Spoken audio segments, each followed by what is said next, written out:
So first of all, we're going to start with Section 1, which is about human milk sustainability and microbiology. And our first speaker is Dr. Natalie Senker, who is co-founder of the Heart's Milk Bank in London.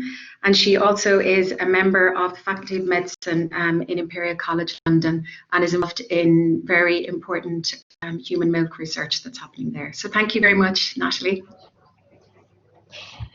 Thank you, Sarah, and thank you, Elizabeth, for inviting me to this wonderful event. It's great to be with so many, nearly 200 people I can see, and I'm very grateful as well to be able to go first. That's not through any sense of priority, but it's purely because the reason that I'm talking to you today started on this day 8 years ago when my very first daughter was born.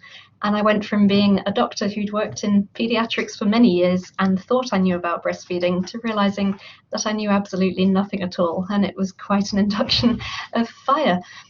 That led on to a fascination with human milk banking, which came about during my PhD at Imperial, where I used the cells from human milk to try and understand if we could detect ways of picking up a woman's risk of developing breast cancer in the future from clues in her milk. And I'm very proud to say that that work's ongoing, and I'll talk a little bit more about it.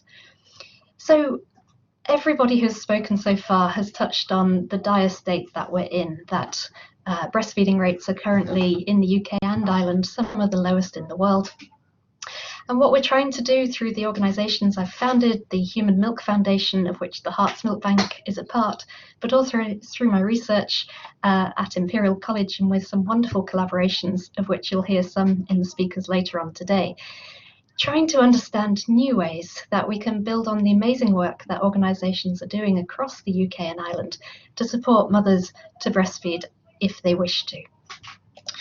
So I had a very unusual career to date. For the first 6 years, I worked in paediatric surgery and stepped out to do a master's in developmental biology at Imperial, where I really understood that the world had changed. Molecular biology bore no relation to what I'd studied at Oxford 10 years before. And so that led on to the work that I did with Gillian Weaver at the Queen Charlotte's Milk Bank, and my very unusual postdoctoral period in which I stepped out to set up the first non-profit human milk bank in the country. And that was really to start trying to change some of the myths, some of the misperceptions around donor milk, its history, and how we've ended up with acute rationing of donor milk as a clinical resource. In 2019, I was awarded a UK Research and Innovation Future Leaders Fellowship, which is a significant award that is aiming to set up a whole programme of research across the area. So what is a human milk bank? I'm aware that many of you will know this, so forgive me for going over it, but often there are people on these lectures who have not heard of milk banking. I certainly hadn't heard of milk banking. Some research we did in 2014 showed that only 1% of the population in the UK had ever heard of the concept of a human milk bank. But the service operates like the blood transfusion service. Mothers who have surplus milk to what their own baby needs can sign up to be recruited as donors. They undergo very careful health and serology screening, and we test for a number of infectious agents in their blood, including HIV and hepatitis. Their milk is then collected, and we work with a huge network of volunteer motorbike couriers to bring the milk in frozen to the milk bank. And there it's defrosted, heat treated, pasteurized, much as the milk that you drink in your tea would be. And then we check it microbiologically to make sure that it's safe to be issued to hospitals. And hospitals is how principally donor milk has been used for the last 40 years. And that's for a number of reasons. Back in the 1960s and 1970s, milk banking of some description was the way that any baby in hospital whose mother didn't produce any or enough milk could be fed. And it could be as formal as having a trained team who could manage the pasteurizer and recruit donors, to literally a midwife asking another mother who had extra whether she could borrow a couple of containers. Obviously, HIV and the recognition that that could be transmitted through human milk meant that guidelines had to be brought in. And by the 1990s, any milk bank that didn't have a pasteurizer was closed down. So by 1991, there were 6 left across the whole of the UK and Ireland. That meant that donor milk became an incredibly precious resource, and research was coming out suggesting that infants who were born incredibly prematurely before 32 weeks of age had a significantly higher chance of developing necrotizing enterocolitis, or NEC, which is a devastating condition associated with prematurity, but 20% of cases occur in babies born over the gestational age of 34 weeks. And so, with donor milk being a more expensive resource than infant formula, it was prioritized to only the most vulnerable babies. At Hearts and the Human Milk Foundation, we see a different future, building on the model established in Brazil, where donor milk is available if supplementation is needed for any baby who might need it. And that's principally because of the next slide, which hopefully will move on. Here we go. So I've discussed the reduced risk of necrotizing enterocolitis, other diseases associated with premature birth, such as diseases of the eye, retinopathy of prematurity, or breathing difficulties, bronchopulmonary dysplasia, are also reduced by a diet of exclusive human milk. Some work done 10 years ago suggested that babies went up to full feeds faster if they were fed with human milk and donor milk included in that, and that could reduce their duration of stay and also the complications associated with having nutrition delivered into the vein. But the findings that most interested me were these, and if you'll bear with me, this is data from America showing the breastfeeding rates in black before a donor milk program was introduced into a neonatal unit, and then 2 years later they followed up to see what the breastfeeding rates looked like then. And you'll see across the majority of them, it goes up quite significantly. And the median average of this data set is 10% increase on discharge of breastfeeding. We found that from our own work at the Hearts Milk Bank that hospitals that never had access to donor milk had breastfeeding rates on discharge of around 35 to 40%, and those have gone up into the high 80s since donor milk was introduced. Now, why would that be? There's no magic aura around donor milk, but it does two things. It reassures mothers, parents who've been told that the risk to their baby of not having mother's milk goes up significantly, and then the mother is given a pump and asked to express a certain volume of milk within the next few hours. And as you will all know, one of the best ways to stop milk flowing as it should is to make a mother stressed, and the cortisol impedes the ejection reaction, the reflex. And so mothers describe donor milk as being more like a bridge, that they're given the optimal support, that very specialized face-to-face support from somebody who knows what they're doing and what individual challenges that mother might have. And donor milk is used as minimally as possible to make sure that the baby has full access to donor milk.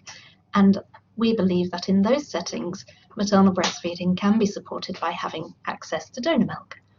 In Brazil, where they've done this over the last 30 years, breastfeeding at 6 months has increased from 4% back in the 1970s. I'm hearing myself back, which wasn't happening. Okay, to over 76% now. And that's about the level that we're at the moment. It came with a package of other measures, the full introduction of the WHO code and increasing community breastfeeding support. But the country as a whole is incredibly proud of its donor milk program, and I believe that we could establish something similar across our islands. So milk bank access is increasing across the world. Throughout COVID, the Human Milk Foundation, led by Gillian Weaver, my co-founder here, has established a global alliance of human milk banks, which brings together all of the associations in every populated continent. And it really illustrates that milk banking is increasing in Europe, in North America, in Australia, and in developing world countries too. And we're absolutely committed to ensuring that regulations brought in around the sector don't impede the flourishing of milk banks in low resource settings where they can perhaps be of most critical importance. So while I was apprenticing, if you can call it that, during my PhD under Gillian Weaver at Queen Charlotte's, the thing I kept coming back to was, well, what happens if you can't breastfeed? Your baby might be a late preterm baby or a full-term baby. We often get phone calls from parents who are calling from the neonatal unit where the cutoff to receive donor milk is 32 weeks, but their triplets have been born at 32 plus 3 days, and they're not eligible for donor milk. What impact does this rationing have, and what can we do about it? And all of these babies had mothers, were born in a way that meant they were ineligible for access to donor milk on the NHS. And we fed all of them for a number of months using screened donor milk. Well, how safe is this? So we're very safety conscious. Most milk banks are, and as a medic, it's imperative that we know the evidence from not an anecdotal way, but from a full evaluation. So a very talented medical student, Solange, came in to understand what this looked like. We had some idea that using donor milk in full-term babies was safe from work we did together with the team in South Africa, who run a very innovative community milk bank there, Penny and Anna. So we knew from their growth charts that when donor milk was introduced, this thick red line here, then growth of the babies that they were feeding, who tended to have HIV, that absolutely flourished, and across their 16 years of experience, they had excellent outcomes in the babies fed with donor milk. Now my slides are mixed up slightly, so remember that and I'll come back to it later. But one of the most critical aspects of a human milk bank is the ability to support donors and act as a centre of lactation support. There's a misperception that donors have an easy time of things and actually have too much milk and are in a fortunate position. But there's a spectrum, as in everything. And this mum, Adira, gave us permission to share her story. She had her second baby and found again, as she had with her first, that she was hyperlactating. She was producing over 4 litres a day and completely disabled by it, in that she couldn't leave her flat because she couldn't leave her breast pump. She couldn't even get her baby to latch on because she was so engorged and uncomfortable. And she ended up donating 85 litres, but critically worked with Jo Watt, our lactation consultant in the milk bank, to very gradually manage that supply down. And she phoned one day and said that she only had enough milk to feed her own baby and would be stopping donation. And we all had a celebration because it was a wonderful thing. That month, a newspaper article came out about an American woman who'd miraculously donated 5,000 pints of breast milk. But actually this story only tells, the headline only tells half the story, because this mother had actually sold her milk to for-profit milk banks in the US. And that introduces ethical considerations, not just around the safety of the milk and whether it could be additional cow milk added or water or other things we know happens, but also the financial pressure on her could have made her do something by additional pumping that compromised her own physiology and her own health.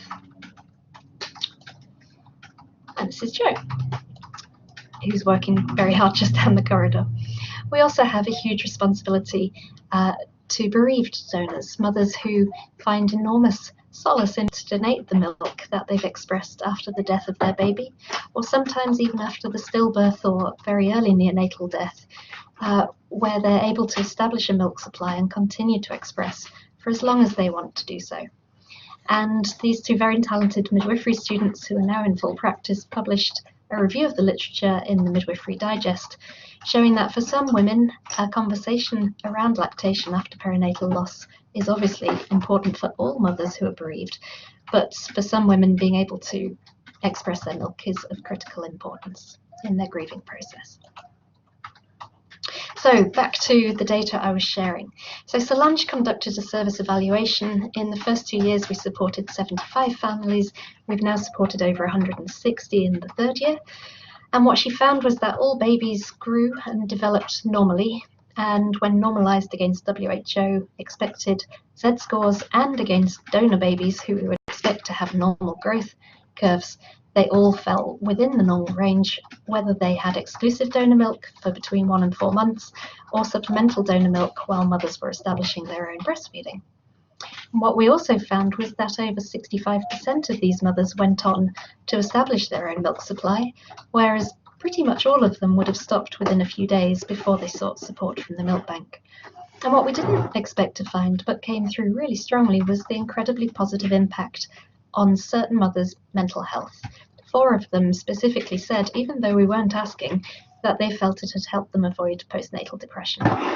And it's for that reason that we're now doing prospective work, looking at mothers as they come into the service on how having access to donor milk impacts their own perceptions around feeding and their own mental health.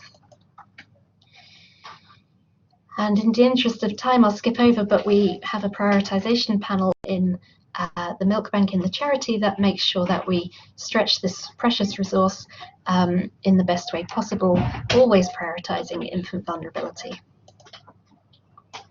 So I love this quote from Voltaire: "Medicine involves putting drugs of which we know little into bodies about which we know less, with diseases about which we know nothing at all." And the reason I include this is because one aspect of lactation, which always seems to be missed from the public discourse and policy discourse, is the impact on maternal health. And from my own PhD on breast cancer risk, I became fully aware that the impact of lactating on breast cancer risk is most marked in those women at the highest risk of the most aggressive sort of breast cancers, the triple negative tumours.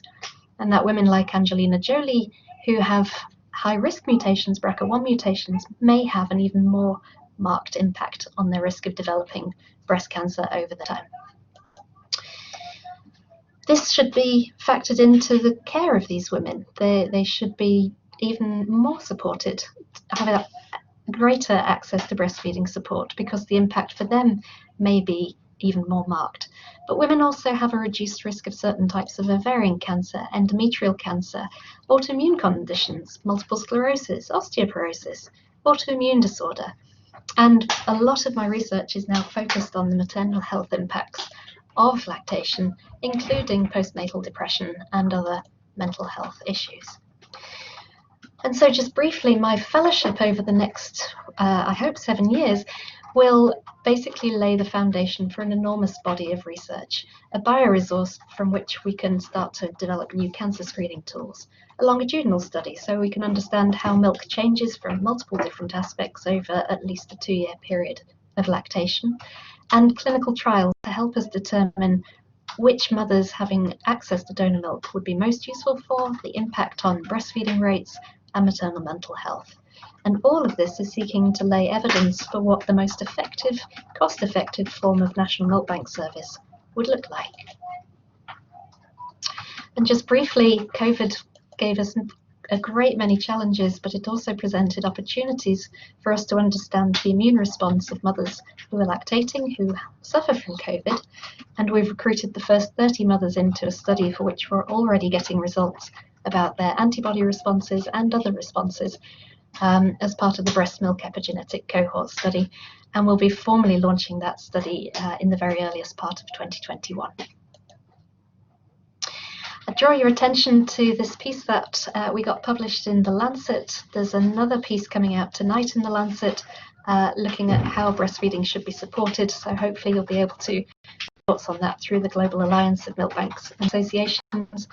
But really, COVID has presented, has really highlighted the vulnerabilities of human milk banking, which is, as part of the wider picture in breastfeeding support, a tiny microcosm of the vulnerabilities that each of us are struggling with in this highly neglected area of public health.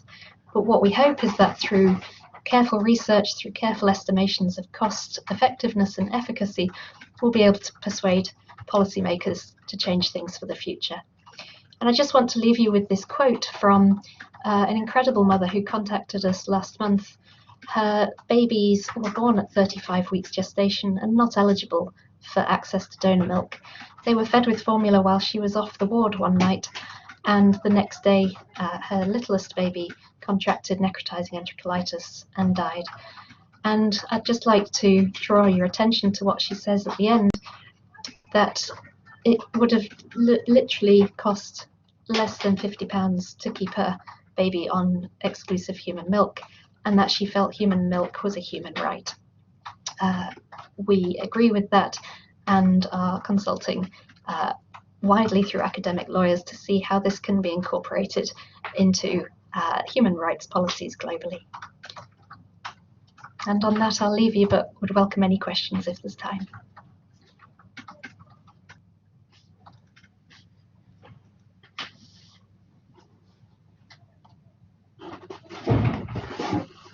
Thank you so much, Natalie. So we're going to have a questions and answers session after the first three speakers. So thank you so much, Natalie. So we'll move on to our next speaker. So that's Professor Julie Smith, who is linking in from Canberra in Australia. Julie works in the College of Health and Medicine in Australia, National University in Canberra, and is an expert in breastfeeding and the health economics of breastfeeding. So thank you so much, Julie. Thank you. Thank you very much for the opportunity to present to you all tonight from here down under, where it's rather late. So I'm going to talk about the economic and environmental costs of not breastfeeding. I'm going to talk about lost milk and the macroeconomy. I'm going to talk about the unmeasured costs and healthcare and lives implications and the environmental cost implications. So trying to get the slide to move on. Yeah. So the first part of my talk will be on this issue of lost milk. So the macroeconomic value of breastfeeding, which is fundamentally about the visibility of breastfeeding in economic statistics such as GDP policy implications. So the first part, the macroeconomic value of breastfeeding, is about the visibility of breastfeeding, and including in policy, and about the food production loss when women and babies aren't supported to breastfeed optimally. And it's, from an economics point of view, it's based on what people are willing to pay for the benefits of breastfeeding and for avoiding the losses from replacing breastfeeding by infant formula. The second area that I'm going to talk through is the costs of not breastfeeding in terms of the health system and household perspectives. So this looks at the economic resource costs of not breastfeeding and excess medical or other treatment costs, indirect costs as lost work time in looking after sick children or sick adults, or women in later life, and productivity costs associated with cognitive deficits in children who aren't breastfed sufficiently.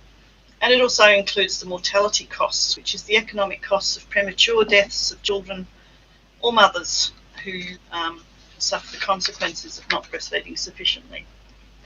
And I'm also going to talk about the environmental cost externalities, as economists refer to them, of not breastfeeding, which is work led by an international NGO called the International Baby Food Action Network, which has been going on now from their point of view for a couple of decades, but they've done important work in that area, which I'll talk about briefly. So measuring lost milk and the macroeconomy. You'll see in the slide here just a couple of memory joggers about various studies that have been done in this area. And my colleague in India, Arun Gupta, some really macroeconomic value of milk in India. And like many researchers in those days, he looked at it from the viewpoint of what it costs countries to import formula if breastfeeding rates were low. In the 1990s, Norwegian researchers led by Arne Oshaug took a different approach, which I have incorporated into my work on national accounting.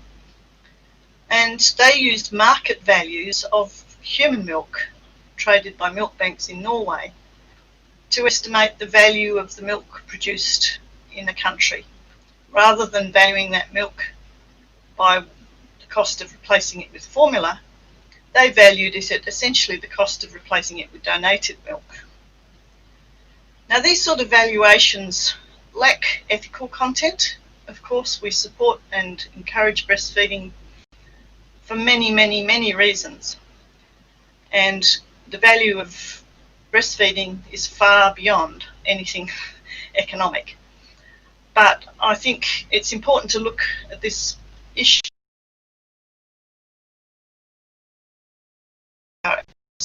And some work I did in 1999 articulates the issues around the ethics of economic valuation of human milk. So in the 90s, feminists challenged the practice of excluding unpaid household work and childcare from gross domestic product.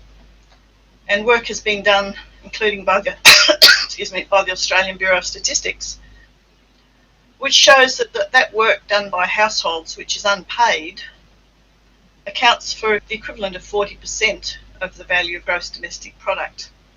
The only difference between childcare at home and childcare at the childcare centre is that the work at home is unpaid. If you put a value on it, the unpaid work of women is around 40% of GDP. So there's been a reform process among economists and economic statisticians since the 1990s to put a value on unpaid work. And of course, breastfeeding is part of that unpaid care work that women do. Now, why does this matter?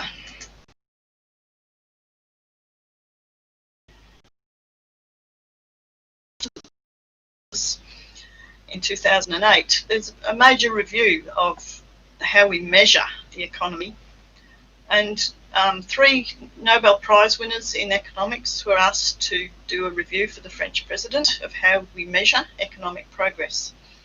And as you can see here, the importance of how we measure the economy is that it impacts policy and budgeting and spending priorities of government. And if the unpaid productive work is invisible in economic statistics, then women and children are shortchanged. And to my delight, they, in their report, used breast milk as the example of how not measuring that unpaid household production and productive work distorted public policy and shortchanged women in terms of their health and that of their babies. So how do you put a value on breastfeeding, or at least on breast milk? So a couple of papers that I've had published years. So this is looking at market prices that you could use to value breastfeeding or breast milk. And national accountants prefer to use something like a market price. There are various ways to value things that aren't actually traded, and this is the way that they do it. And so in our study, what we did was take the value of milk traded between milk banks in Norway. For various reasons, that's a reasonable economic price. And we applied that to estimates that we made of the amount of human milk produced by all women who were breastfeeding in various countries. That doesn't mean that they were selling their milk, it's just we worked out how many women were breastfeeding, how much milk the baby was having each day, and what that amounted to at the end of a full year. And it's just arithmetic. And when you apply a value to it, what you see is, for example, that in the United Kingdom, around 47 million litres a year of being produced. In Australia, around 41 million. Well, it's not on those figures, but if you look on the final column looks at what is lost by the low rates of breastfeeding in those countries compared to what the WHO recommends of exclusive breastfeeding for 6 months and continued breastfeeding to 2 years and beyond. And so compared to biologically optimal breastfeeding, a country like the United Kingdom loses nearly 80% of the potential breast milk that be produced as part of the food supply of that country. Australia and the United States loses just over half.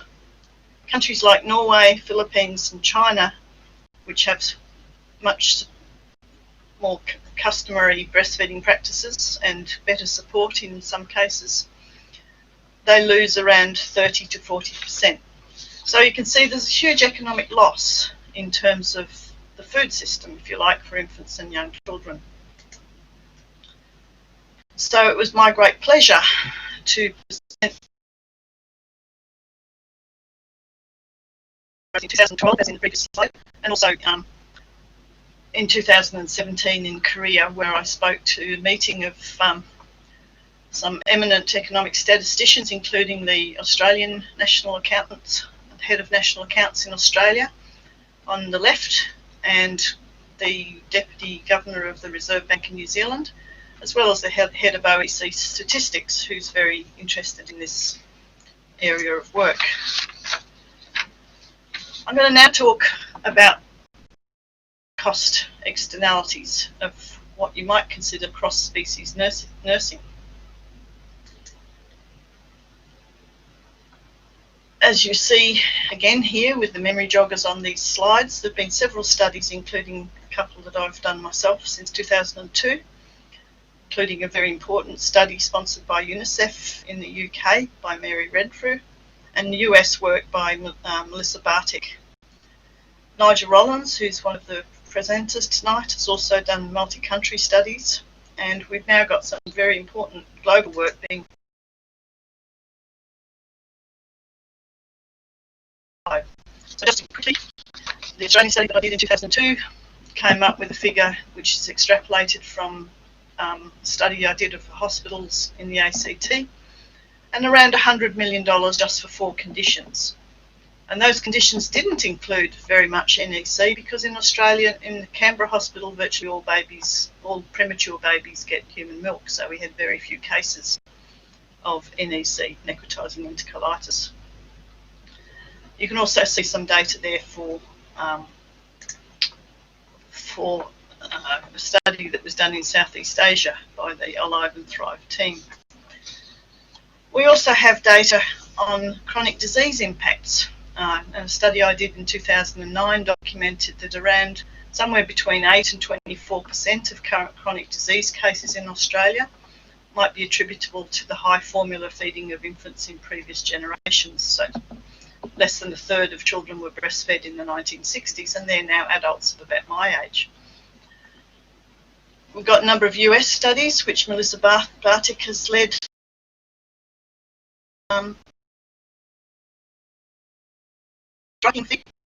The real importance of maternal illness.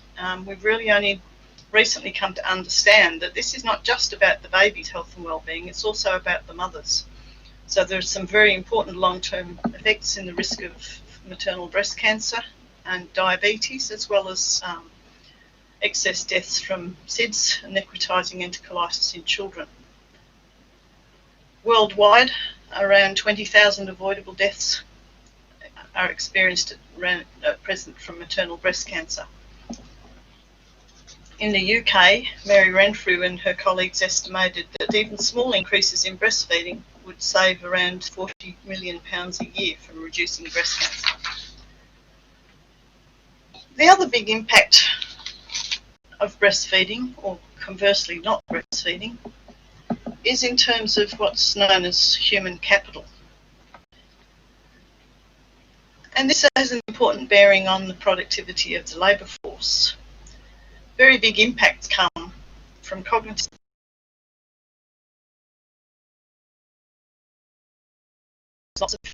a number of high quality studies that children who are not breastfed have a cognitive deficit of between 3 and 7 percentage IQ points. And that translates into lower performance at school than they would otherwise be able to achieve, lower educational attainment, and in their adult life they're less able to participate in high level education and higher paid jobs, and that's counted as a loss in productivity for the economy as a whole. And so estimates that have been done, led by Nigel Rollins, our esteemed guest tonight, has shown using that sort of methodology, because labour economists look at the correlation between IQ or education levels and productivity and wages. And from those sort of calculations, you can see that the economic losses in countries from cognitive deficits in children who are not sufficiently breastfed are extremely large, and they're shaving 0.5% of a year off GDP growth.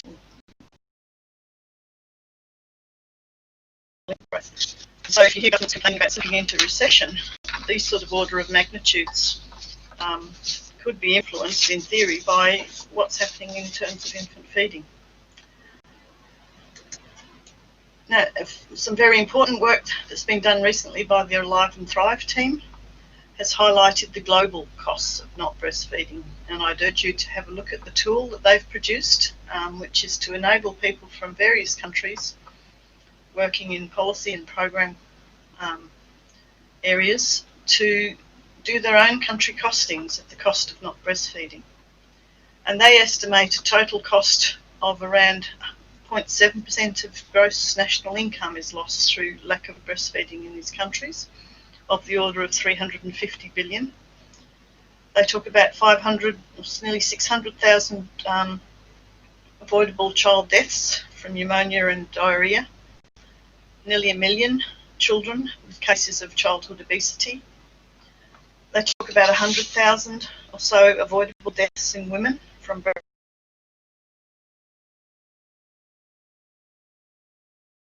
diabetes. Premature mortality costs of around $54 billion annually, and cognitive losses in the form that I just mentioned of the order of $285 billion a year. These are really important numbers. They're really big numbers. And they're the sort of numbers that speak to treasuries and the government's decision-making, financial decision-making bodies. They're the sort of things that help governments to decide to invest in breastfeeding. So I'm now going to talk just very briefly about the environmental cost externalities of milk formula.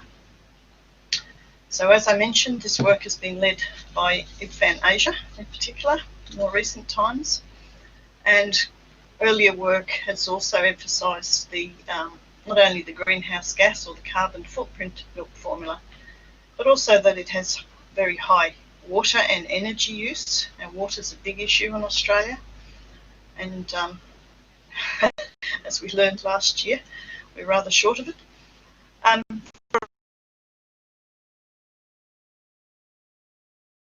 Used both in the production and consumption, and there is important land clearing and degradation of land and pollution of waterways arising from the production of milk formula. A paper that I wrote recently in the International Breastfeeding Review talked about the price distortions. So looking at it as an economist, and these cost externalities that aren't incorporated into the market price of milk formula mean that there are price distortions encouraging a disregard for the environmental costs. These costs are imposed on society and on the planet, and they increase vulnerability to climate change among mothers and babies, because it's the mothers and babies who are not breastfeeding that are the most vulnerable to extreme weather events and other crises, similar crises. And there are also adverse animal welfare consequences from intensive dairying. And I should mention that I did a podcast on this recently in Ireland, so if you want to see that, it's on Green Bites, which was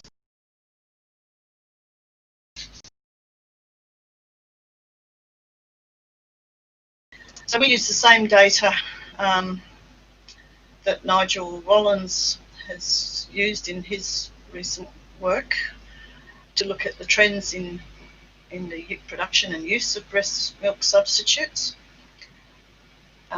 We used data in a 2016 study which drew attention to the boom in milk formula that was occurring in middle-income countries, especially in China. And I think it's important to stop and think about the magnitude of this. That China has approximately 2 billion people. Around 130 million babies are born every year. And there has been an alarming decline in breastfeeding rates in China in the past decade and a half. Breastfeeding rates have gone from 66% to just under 30% in less than a decade. We showed in this study that there's been this alarming decline or increase in formula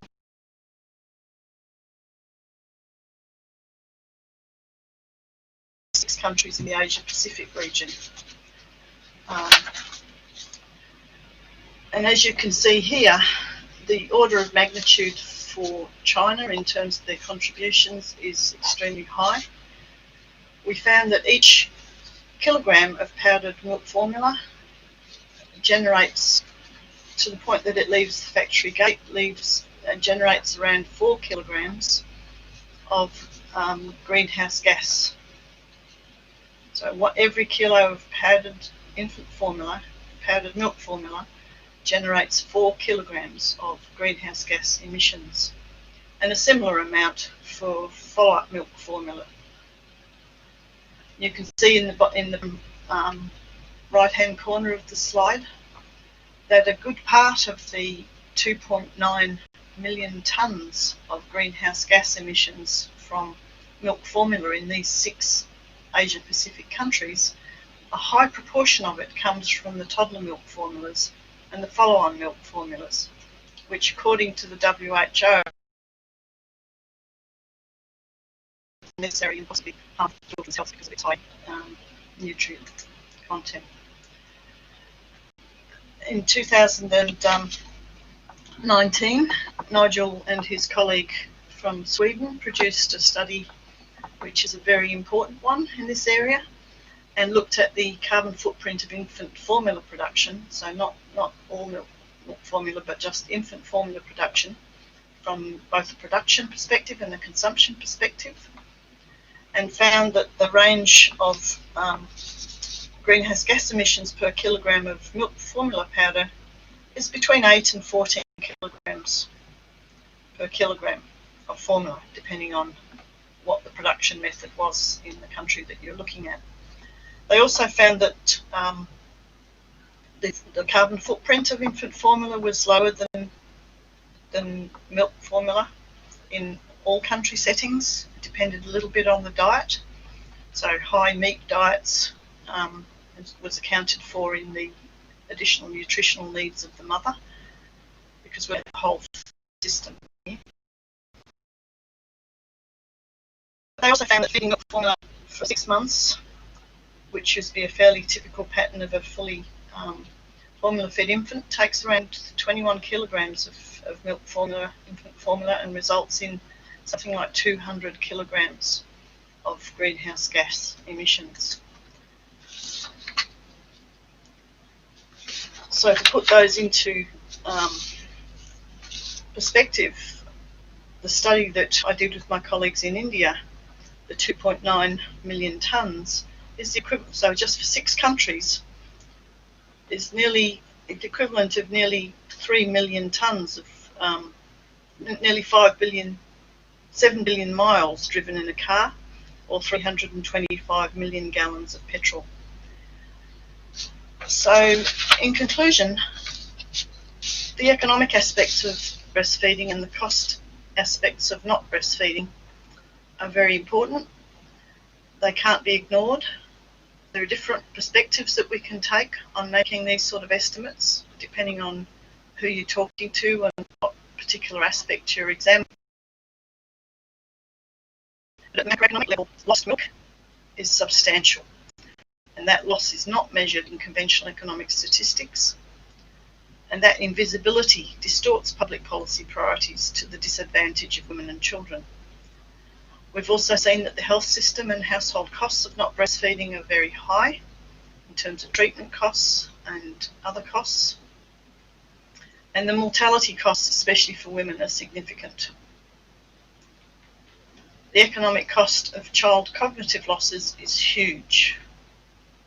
And finally, the environmental costs of not breastfeeding are rising concerningly. Thank you very much.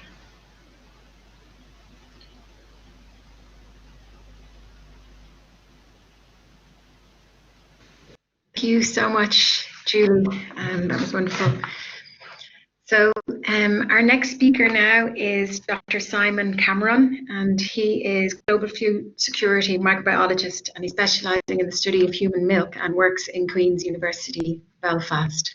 So thank you so much, Simon, his talk is the microbiology of human milk.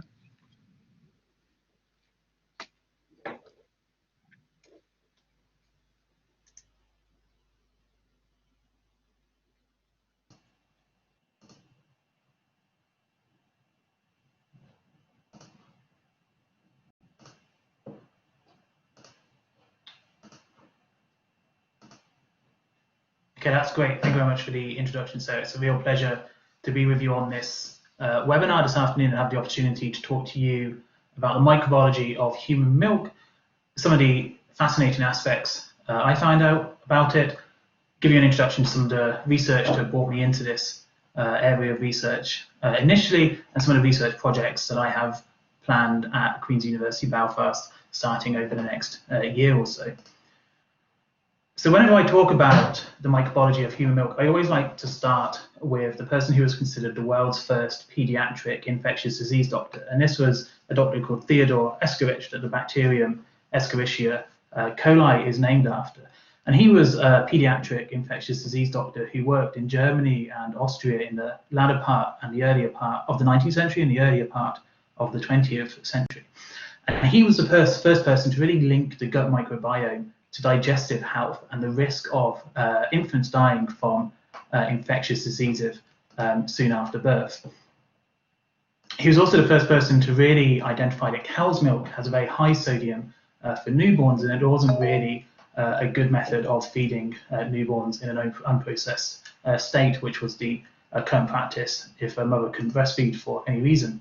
But I think most importantly, he was the first medical doctor to really emphasize the value of breastfeeding as a public health issue and launched many public health campaigns in and around Austria to really try and increase the rates of breastfeeding.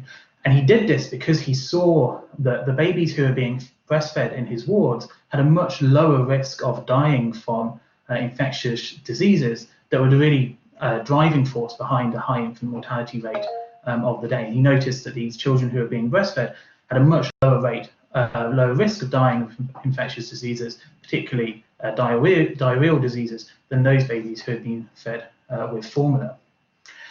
And Theodore Escherich was really about a century ahead of his time, because it's only recently in the last few decades that we've had the technology to be able to really start to understand the complexity of human milk and move away from this understanding of human milk in terms of its macronutrient components, in terms of the water, the protein, the carbohydrates, and the fats that provide the energy source for newborns, towards the much greater understanding of the whole composition of human milk, and includes some of these micronutrient components such as vitamins, minerals, important components like antibodies and immune cells, hormones, but for me, and importantly, the whole range and diversity of different types of microorganisms, including bacteria, viruses, and fungi, but also importantly, the food that helps feed those bacteria and other microorganisms called human milk oligosaccharides in the early establishment of the infant gut microbiome.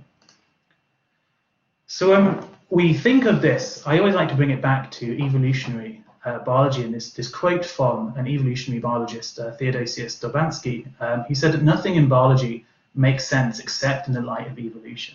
And when you think in terms of human milk, it is a high metabolic cost to the mother to produce this human milk. So every component of it must have an evolutionary purpose for being there. So this idea that bacteria and the food to feed them in human milk oligosaccharides are there, they must have a purpose in terms of the health and the advancement and the evolutionary advantage to the newborn.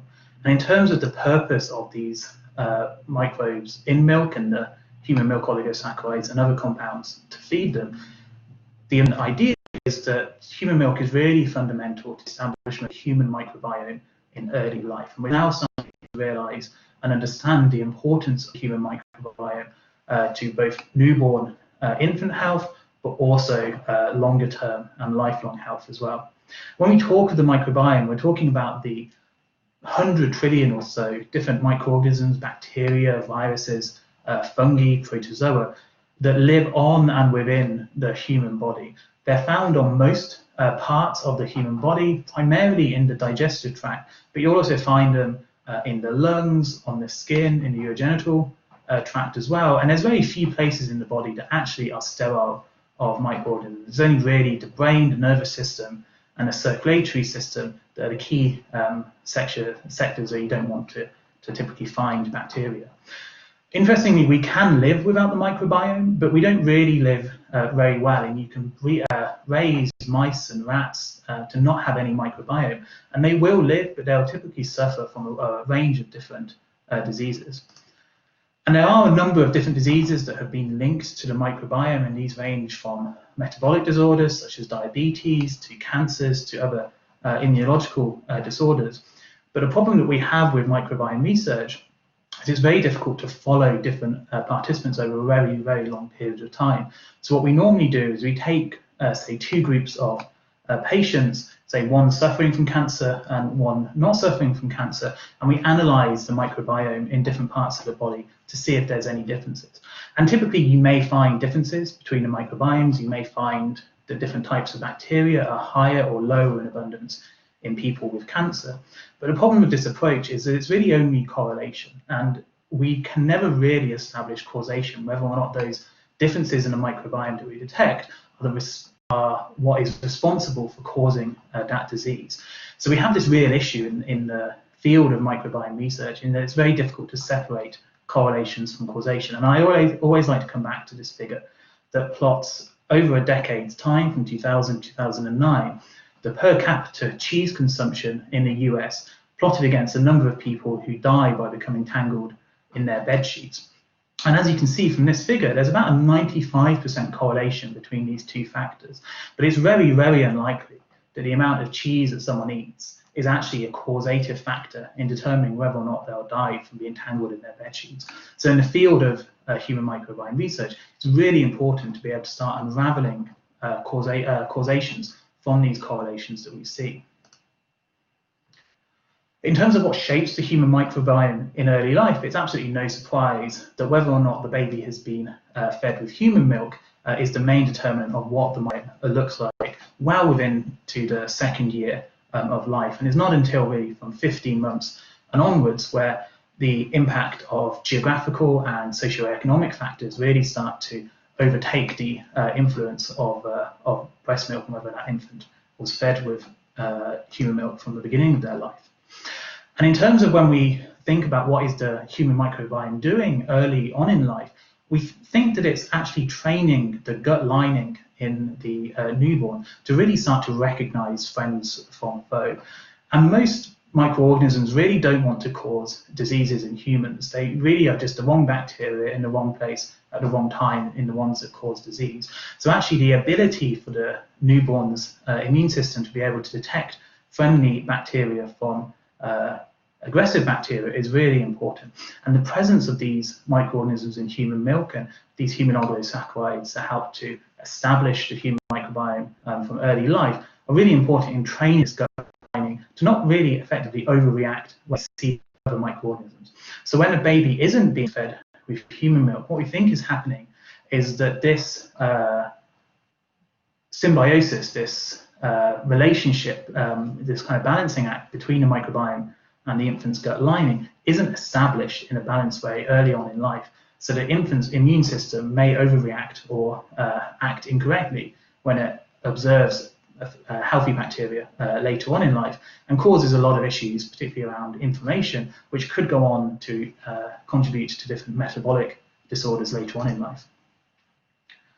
So human milk contains microorganisms, as I said, but for quite a long time we did consider that human milk was actually a sterile fluid, that bacteria and other microorganisms shouldn't actually be in there if it had been processed aseptically.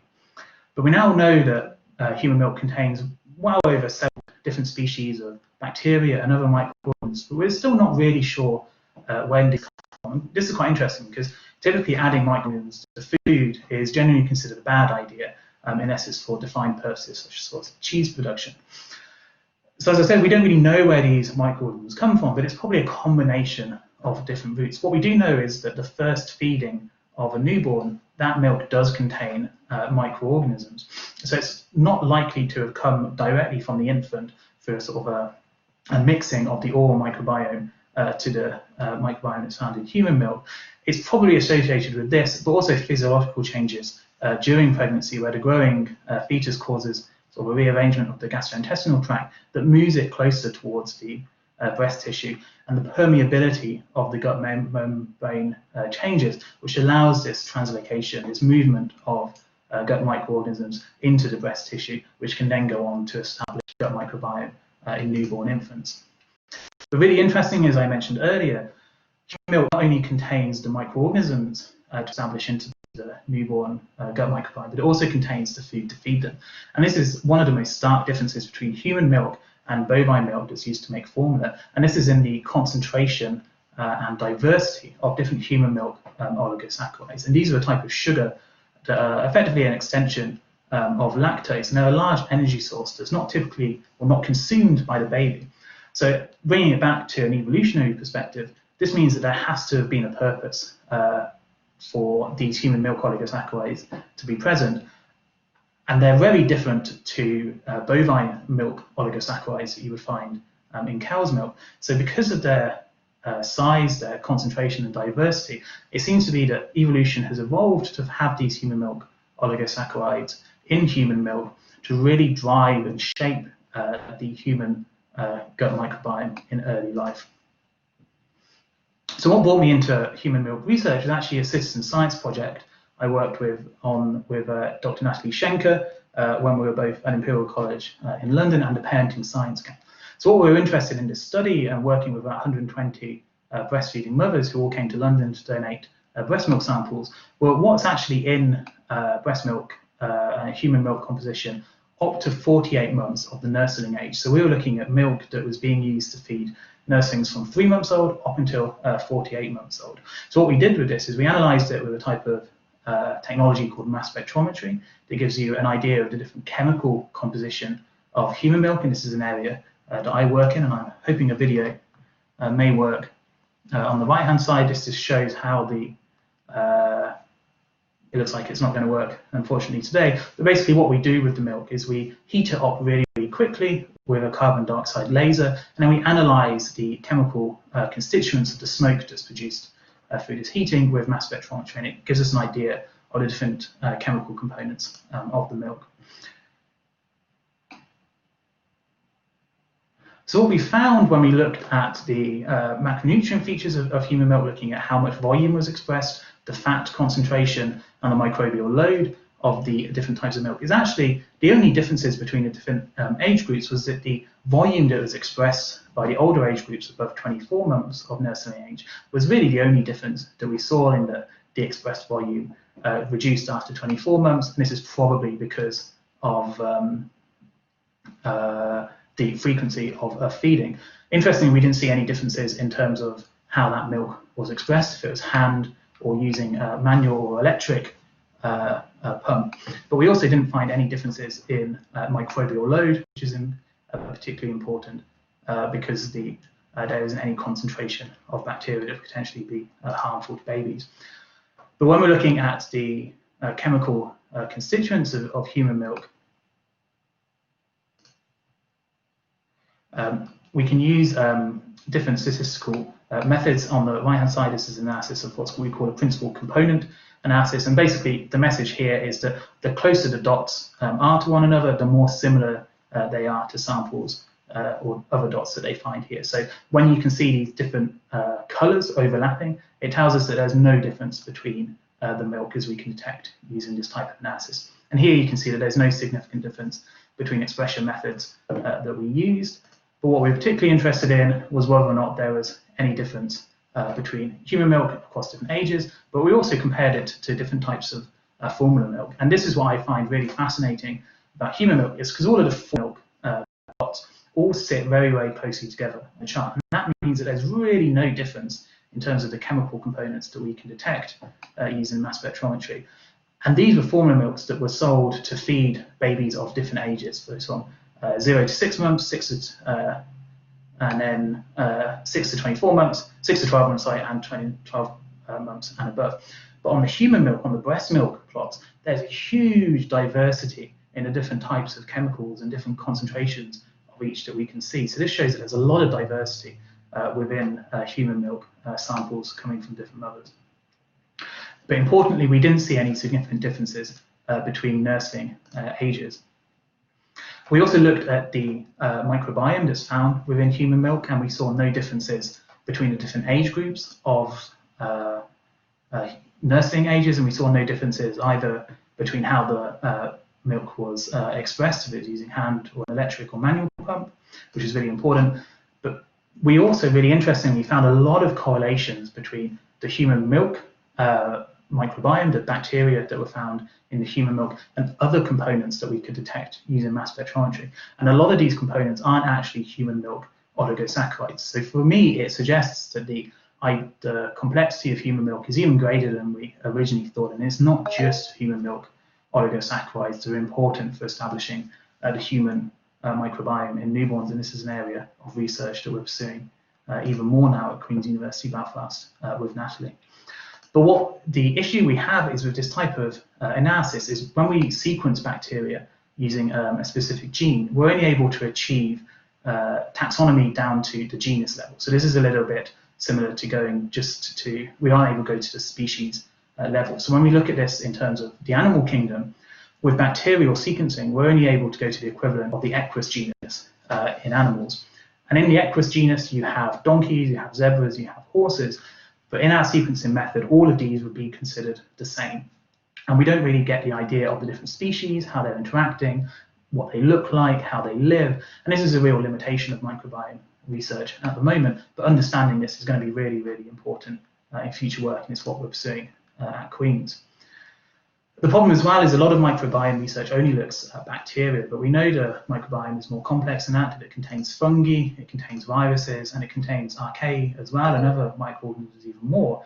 And these all interact and talk to one another and interact with the host as well. So we're actually, with our microbiome research, only looking at a fraction of the entire human microbiome at the moment. So for me, this is really exciting. It means we've got a really interesting career of research ahead of us. But it again tells us that the story that we're seeing is only a slight picture of what's actually happening.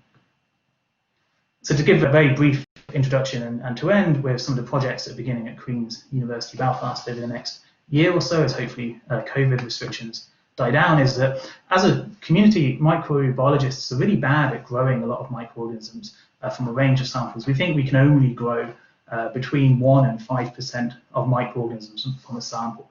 And very little work has actually been dedicated to trying to improve the culture of microorganisms from human milk, and we need these cultures to be able to study them biologically. So this research at Queen's is going to be looking at different ways of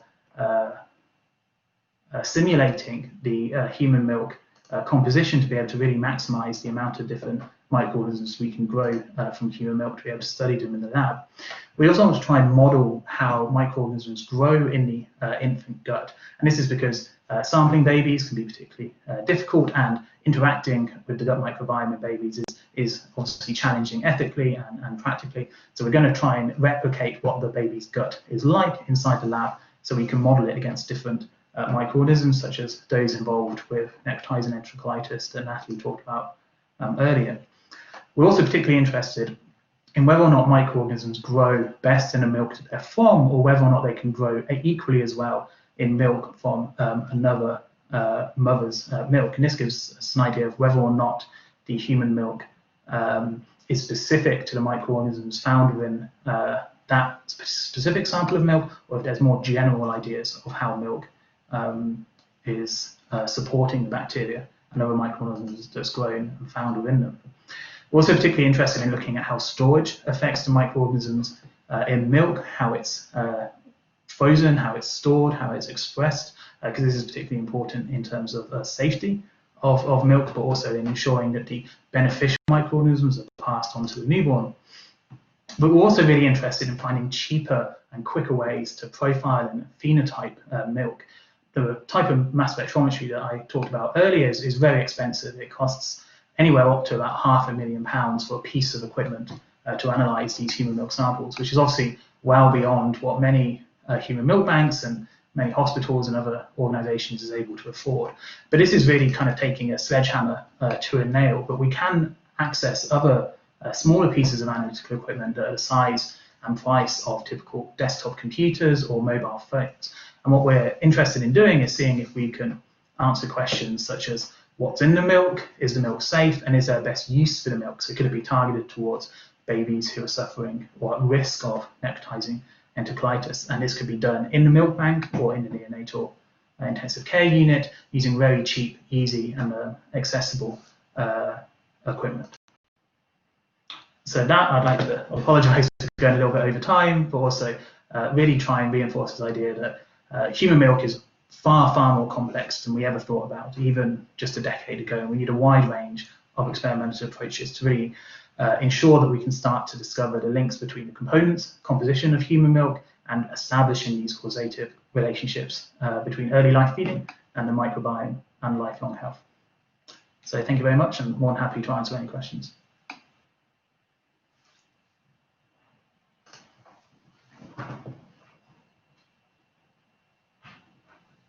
Thank you so much, Simon, for that. That was great. So I'm just going to invite the other presenters, so Professor Julie and Dr. Natalie as well, to turn on their mics. And Julie, I think your connection is down a little bit, so it might be better for you to turn off your camera when you're answering a question, if that's okay. So I'm just gonna, yeah. So, and maybe Natalie isn't present. I know she had an engagement to go to. Yeah, okay.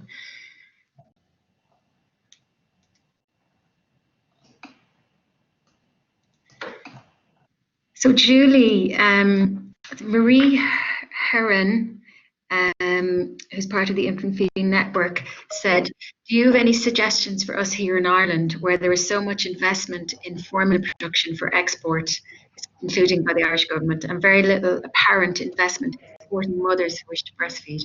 Oh, hi, Natalie. Thank you. Hello, hi. Sorry, I thought, yeah, that's brilliant that you're there. Thank you so much. So Julie, that question, did you hear that?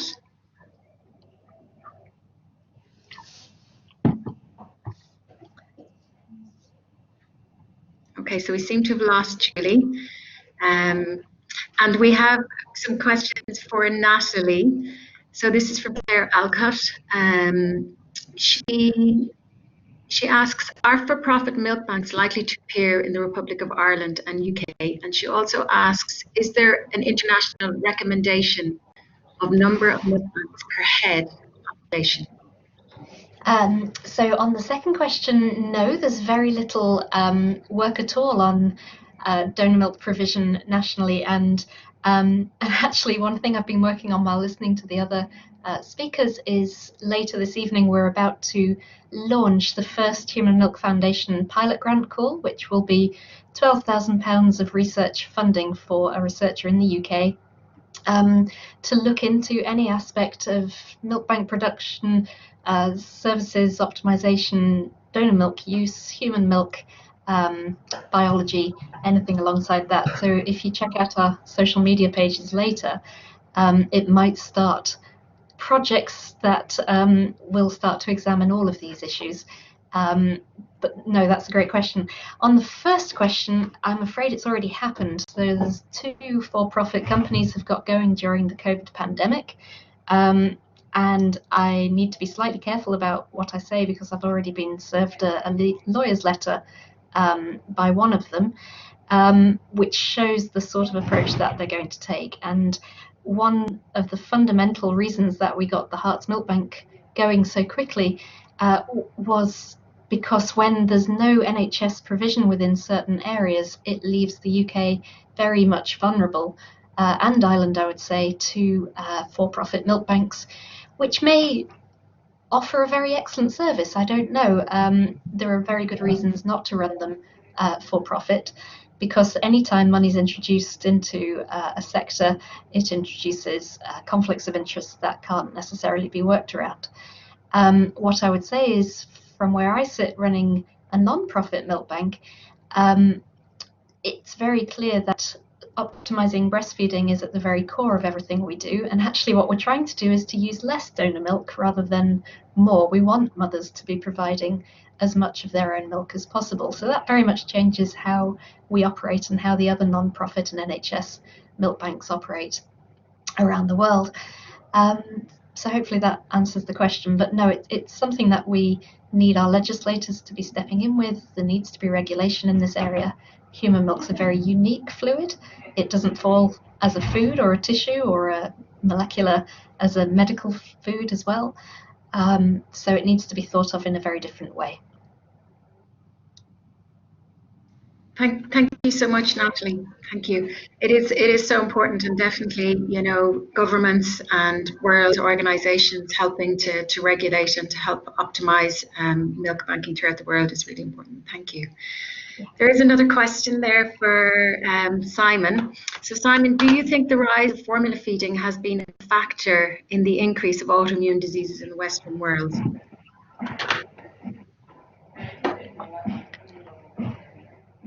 I would say it's definitely one of the factors.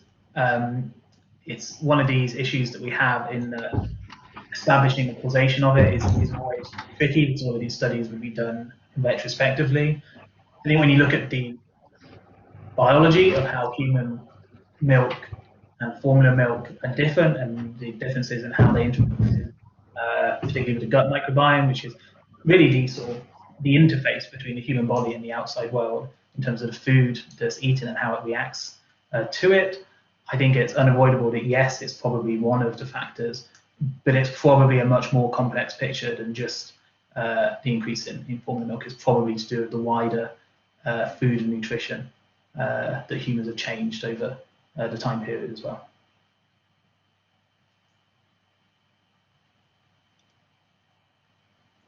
Thank you, Simon.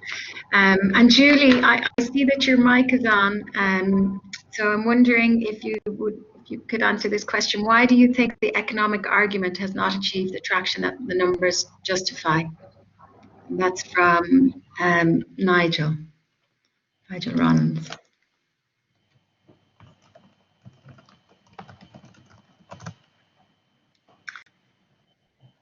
Okay, so on the other side of the Earth, it's yeah, we're having connectivity issues. So we might wrap up that Q&A session from the first set of speakers. So thank you so much to Dr. Natalie, Dr. Simon, and Professor Julie for the first session.